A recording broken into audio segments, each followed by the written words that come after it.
옛날에 그 책 제목이 뭐더라? 하성에서 온 남자와 금성에서 온 여자. 책 본 적 있어? 남녀의 차이점에 대해서 막 얘기를 했던 책인데 그 책이 되게 도움이 많이 되는 것 같더라고. 이제 큰 포인트는 그건 것 같아. 남자 같은 경우는 어떤 문제가 닥쳤을 때 문제 해결을 하는 쪽으로 이제 진화가 많이 됐는데, 이제 여자들은 아이들을 돌보면서 남편 오기를 막 기다리고 있잖아. 그 애들 육아도 얼마나 힘들어. 그리고 또 나름대로의 이제 가정에서도 보호의 울타리 역할을 또 해주고 있는 게 또 여성의 이제 몫이잖아. 그러니까 남편이 딱 돌아왔으면 아, 우리 애기들 돌보느라 고생 많았지, 집안일 힘들지 않았어, 뭐 이런 식으로 이제 공감받는 거를 좀 중요시하는 쪽으로 진화가 되어 있다고 이제 책에 나와 있더라고. 근데 맞는 말 같아. 그래서 결혼의 이제 그런 이제 기준과 어떤 사람들과 결혼을 하는 게 진짜 이런 사람들 절대 놓치면 안 된다. 첫 번째는 사람 자체가 막 유머러스하고 유쾌하고 막 사교적이고 막 그래. 내가 항상 이 사람을 만나면 즐거워. 그리고 이 사람이 맨날 나 웃겨줘. 막 해피 바이러스야. 근데 이제 결혼을 이제 내가 했어. 근데 이제 이 사람이 맨날 유머러를 해. 근데 나중에는 그 유머가 어떻게 바뀌냐면 장난기로 바뀌어. 장난을 많이 치는 캐릭터야. 원래 대부분의 유머러스한 사람들이. 그러면은 이게 짜증이 날 수가 있어. 나는 아재 개그를 되게 좋아하거든. 근데 그 아재 개그가 처음에는 재밌지. 내가 만약에 김밥하고 참기름이 싸웠는데 김밥이 혼자서 경찰서에 잡혀갔어. 왜 그런 줄 알아? 참기름이 고소해서.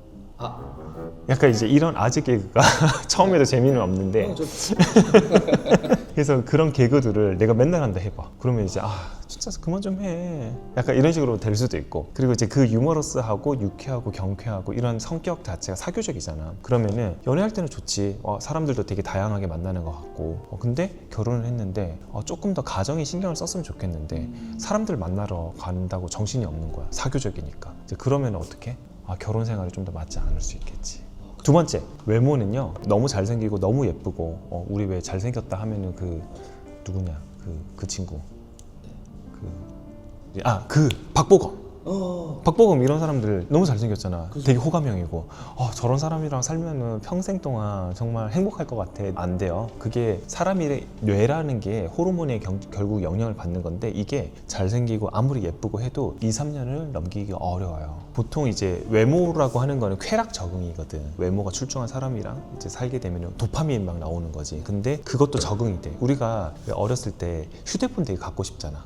그러면 이제 휴대폰 막 신제품을 샀어. 그거 막 행복하잖아. 너무 행복해, 너무 예뻐, 막 핸드폰 볼 때마다 너무 좋은 거야. 근데 이게 한 3개월, 6개월 이 정도 딱 지나면 그 감흥이 떨어져 버려. 근데 이게 다 똑같아. 그런 이제 경험은 없지만 아주 외모가 출중한 사람과 결혼을 해도 이게 내가 볼 땐 3년을 넘기기가 어려워. 근데 하지만 좀 마음이 좋은 사람이랑 같이 살면은 마음이 좀 잘 맞고 좀 안정되는 그런 사람과 살면은 한 20년은 또 행복할 거고, 그리고 좀 지혜로운 사람이랑 살면은 또 평생 행복하다 이런 얘기가 있잖아. 그래서 우리가 외모라든지 뭐 설렘이라든지 끌림이라든지 이런 것들은 조금 더 연애에 적합한 거지 결혼이랑은 조금 멀다. 세 번째, 재력. 연애할 때 물론 남자친구라든지 여자친구가 돈이 많아, 씀씀이도 좀 크고 돈도 많고 막 나한테 막 선물도 사주고 막 자동차도 선물해주고 막 그런 사람들 봤거든. 결혼도 안 했는데. 물론 좋겠지, 기분은 좋겠지. 하지만 그게 평생 가지는 않잖아. 그리고 이제 결혼을 했을 때 당연히 재력이나 그런 이제 금전적으로 큰 스트레스 없이 살 수만 있으면 그거는 또 엄청나게 또 좋은 메리트라고 생각을 하거든.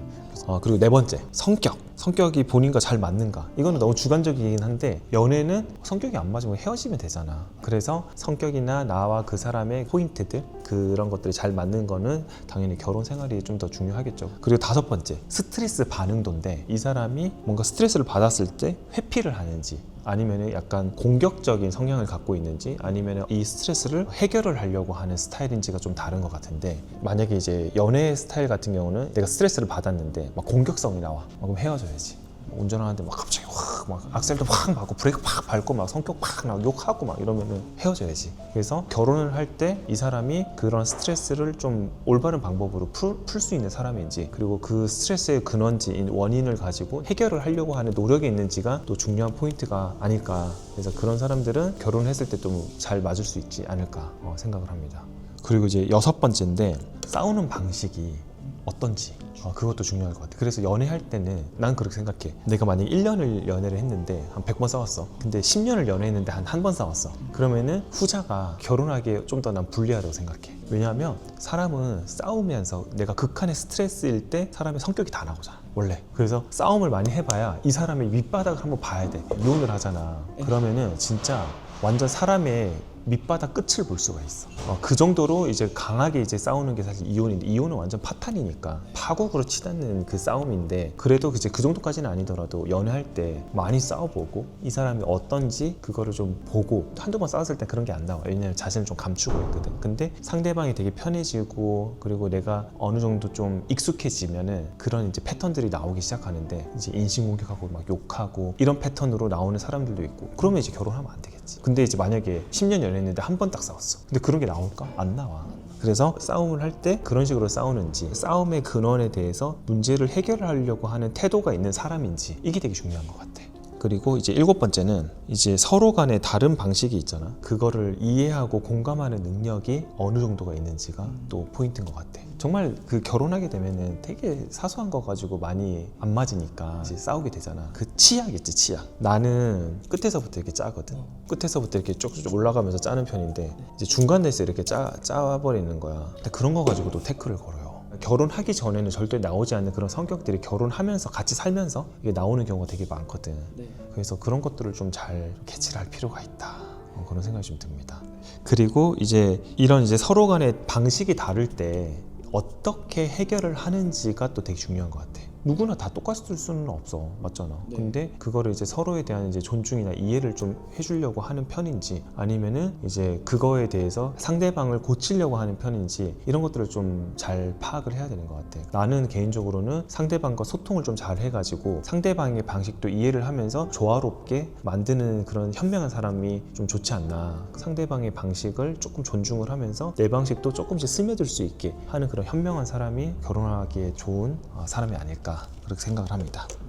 그리고 8번째는 돈하고 이제 현실 감각. 이게 연애할 때는 남자야, 여자야, 약간 막 생일 선물 골라봐, 명품 사줄게, 좋지. 좋지. 가방 골라, 오빠가 다 사줄게, 뭐 이렇게 하면 좋잖아. 근데 그게 현실 감각이 있는 사람은 아닌 거지. 아무리 본인이 돈이 많아도 내가 이제 이 사람이랑 이제 연애를 할 때는 그런 거 사실 필요 없지. 그냥 뭐 기분 좋으면 되잖아. 사주고 기분 좋고 받고 기분 좋으면 되는 건데, 근데 결혼을 막상 하게 되면은 그런 식으로 이제 돈이라든지 이런 것들이 이제 미래를 나가는데 되게 중요한 포인트인데, 내가 현실 감각이 없으면 내가 앞으로 5년 뒤에 10년 뒤에 우리의 모습을 예상하고 그려나가지 않는 사람들은 좀 결혼 상대로 좀 부적격하지 않나, 그런 생각을 많이 해. 지금도 보면 우리가 이란 전쟁 나고 하니까 원유값 오르고 완전 난리가 나잖아. 물가도 상승하고 진짜 걱정이 진짜 많은데, 불가항력적인 이거는 요소잖아. 세계 전쟁이 나고 막 그런 것들은. 근데 이제 이 안에서도 내가 어떻게든 공부를 해서 살아남아야 되는지를 좀 이제 생각을 많이 하는 그런 이제 현실 감각이 있는 사람이 좀 결혼할 때 또 중요한 사람이지 않을까. 그리고 너무너무 중요한 포인트라고 생각을 하는 것 중에 하나가 9번째인데, 9번째는 말투인 것 같아요. 말투. 나의 이제 전처는 말투가 너무 셌어. 그래서 근데 그거 되게 신기한 게, 나 옛날에 토립할 때 그 전처와의 대화를 막 했던 거를 올린 적이 있었거든. 근데 그거를 아직도 기억하는 사람들이 있더라고. 말투가 왜 저래요? 하면서 그때 댓글 엄청 많이 달려줬거든. 근데 말투가 너무 세서는 안 되는 것 같아. 그러니까 그게 세다는 표현이 좀 주관적이긴 한데, 사실 말이라고 하는 게 한 번 이렇게 뱉어버리면 상대방은 그냥 상처를 받을 수밖에 없는데, 그런 이제 말을 좀 조심히 하고 아끼는 사람이 나는 되게 중요한 사람 같아. 연애 때 헤어지자는 말을 막 수도 없이 반복하고, 그런 사람들은 결혼을 한다고 해야지 그 사람들은 절대 바뀌지가 않잖아. 결혼해도 야 우리 헤어져, 이혼해 이러면서 막 그렇게 할 가능성이 되게 크잖아. 그런 것처럼 말을 굉장히 좀 신중하게 하지 않고 가볍게 하는 사람들은 나는 좀 아닌 것 같고, 말에 무게감이 있고 말의 표현도 좀 더 부드럽게 말하는 그런 사람들이 그래도 결혼 생활을 좀 잘 이어나간다고 생각해. 내 선배님 중에 한 분이, 부부가 두 분 다 말투를 딱 듣고 있으면 뭔가 드라마에 나오는 재벌들의 약간 귀티 나는 그런 말투와 그런 이제 품격 있는 어투를 많이 사용을 해요. 보고 있으면 나도 많이 배워야겠다 이런 생각들도 많이 하기도 하고, 그 말에서 나오는 기품이라는 게 또 있거든요. 그래서 그런 말투가 좀 부드럽고 온화하고 아름다운 사람들이 결혼하기에는 절대 놓쳐서는 안 되는 사람 같아요. 저는 그렇게 생각해요. 우리 왜 이사님도 보면 말투가 어때요? 약간 되게 좀 엘레강스하지 않아요? 맞아요. 굉장히 좀 엘레강스하죠. 그래서 저런 분들 보면은 참 와 진짜 많이 배워야겠다 생각을 저도 많이 하거든요. 말투가 좀 저런 사람들이 근데 많이 없어요. 항상 막 사람들 보면 말 거칠고 막 그러잖아요. 말이 인격인데 그냥 말투라는 게 결국은 인품이라고 생각해요, 저는. 그리고 이제 마지막 10번째 뭘까요? 저는 성장 방향이라고 생각해요. 사람이 결혼 생활을 유지를 하려고 하면 물론 뭐 돈이라든지 사람과의 뭐 성격이나 이런 것들도 되게 중요한데 항상 사람들은 인정 욕구가 있어요. 누구든지 좀 존중받고 싶어 하고 아빠한테 엄마한테도 좀 인정받고 싶고 나 이렇게 컸어, 나 이렇게 이제 좋은 직업도 가졌어. 모든 사람들이 다 인정 욕구가 있는데 결혼을 하는 순간에도 마찬가지예요. 서로에 대한 인정 욕구가 생겨요. 그런데 내가 만약에 결혼을 했는데 우리 왜 그런 거 많이 그리잖아요. 나중에 우리 신혼집을 저거 한번 사보자, 열심히 으쌰으쌰 파이팅 해가지고 사자, 우리 나중에 돈 모아가지고 여행 가자. 이런 것들 모두가 발전적인 삶을 사는 행위라고 생각해요. 우리가 어디에 경험하지 못했던 여행을 가서 경험하지 못했던 경험을 얻는 것, 그리고 목표를 하나 두고 두 사람이 함께 힘을 합쳐서 올라가는 것, 이런 것들이 어떻게 보면 발전적인 삶을 위한 거잖아요. 서로에게 대한 배움이 좀 필요하다. 서로에 대해서 배울 점이 없고 내가 맨날 뭐 똑같은 생활만 하고 이렇게 하다 보면은 결혼 생활도 좀 지루해질 거고, 근데 이제 서로에 대해서 내 남편이 막 저런 걸 하니까 되게 막 멋있고, 우리 와이프가 이런 걸 하니까 진짜 든든하고, 진짜 우리 와이프 멋지고, 이런 마음이 들어야 된다는 거죠. 그래서 그런 마음이 들 수 있는, 항상 좀 노력을 좀 많이 하는 그런 배우자가 참 중요하지 않나, 그런 생각을 많이 해요. 진짜 이혼을 하고 많은 고민을 해봤어요. 오늘 영상을 찍기 위해서. 그래서 10가지의 기준을 제가 한번 해봤는데, 그래서 만나기가 좀 어려운 것 같아요.